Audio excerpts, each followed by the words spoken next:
Akshika. Hello ma'am. कैसे हो? ठीक हूँ मैम। अक्षिका, आपको कभी किसी ने अपने घर पे पूजा करने के लिए बुलाया है?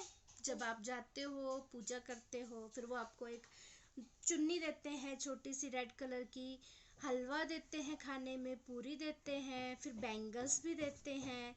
गए हो आप? जाते हो ना अपने पड़ोस में? जब आप उन दिनों में पूजा करवाने के लिए दूसरों के घर में जाते हो या अपने घर में पूजा करते हो, उन दिनों को हम क्या कहते हैं? नवरात्रे। क्या कहते हैं? नवरात्रे। नवरात्रे जो होते हैं उसमें हम किसकी पूजा करते हैं? माता की पूजा करते हैं। माता की पूजा करते हैं। 9 दिन हम माता की पूजा करते हैं और इन 9 दिनों में हम अलग अलग माता की पूजा करते हैं। आपको पता है? देखो मैं आपको बताती हूँ। ये है दुर्गा माता के 9 रूप।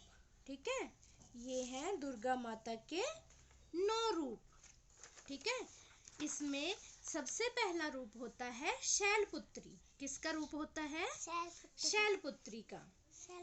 जो शैलपुत्री होती है, जो माता का फर्स्ट रूप होता है शैलपुत्री, उसमें क्या होता है? ये देखो, ये होता है माता शैलपुत्री का फर्स्ट रूप ये। ठीक है, ये जो माता होती है, ये जब हम इस माता की पूजा करते हैं नवरात्रे के पहले दिन, तो क्या होता है? हमें स्ट्रॉन्ग बनाती है माता और बोलती है आप कभी बीमार ना हो। इस माता की पूजा करने से हम लोग निरोगी होते हैं, कभी बीमार नहीं होते हैं। ठीक है, दूसरा माता का रूप है ब्रह्मचारिणी। क्या नाम है? ब्रह्मचारिणी। ये है ब्रह्मचारिणी रूप। ठीक है, जब हम दूसरे दिन इस माता की पूजा करते हैं तो इससे हमारी जो आयु होती है, हमारी जो एज होती है, वो बढ़ती है। जैसे अभी आप कितने साल के हो? 5 साल के। 5 ईयर के हो ना? हाँ, तो 5 ईयर के हो और मैं हूँ 31 ईयर की। ठीक है, तो इस माता की पूजा करने से हमारी जो एज है वो बढ़ती है, घटती नहीं है, बढ़ती है। ठीक है, फिर थर्ड रूप है माता का चंद्रघंटा। क्या नाम है माता का? चंद्रघंटा। चंद्रघंटा। ये है चंद्रघंटा माता का रूप ये। ठीक है, इस माता की पूजा करने से हमें जो भी कष्ट होते हैं, जो भी दुख होते हैं, उससे क्या मिलती है? मुक्ति मिल जाती है। ठीक है, चौथा रूप है कुष्मांडा माता। और ये वाली? ये भी बताती हूँ। चौथा रूप है माता का कुष्मांडा। ठीक है, कुष्मांडा माता ये है चंद्रघंटा माता, ये है कुष्मांडा माता।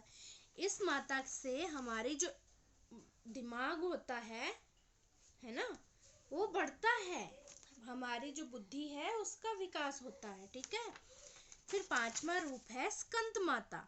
ठीक है, ये आ गई हमारी स्कंद माता का रूप। ठीक है, इस माता की पूजा करने से हमारा शरीर स्वस्थ रहता है, हमें बीमारी नहीं होती है।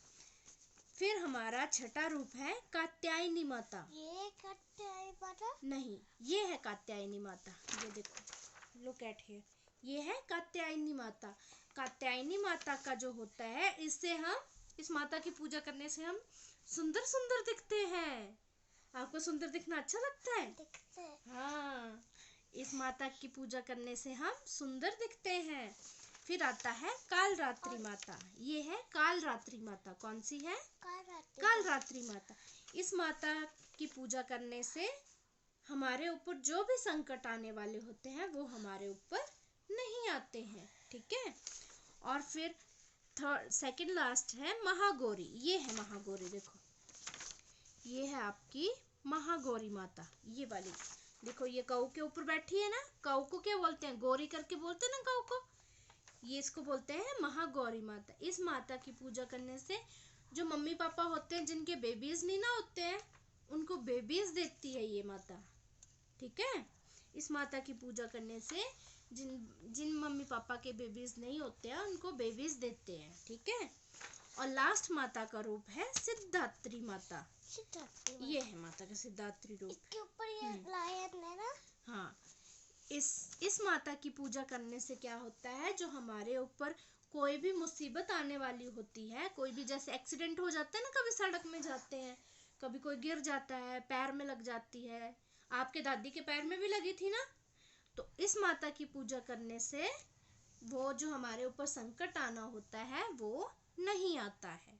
ठीक है, तो ये है माता के 9 रूप। ठीक है, क्या है ये? नवरात्रे। नवरात्रे। तो माता की ये कहानी सुन के आपको अच्छा लगा? बहुत अच्छा लगा। Okay, thank you Akshika.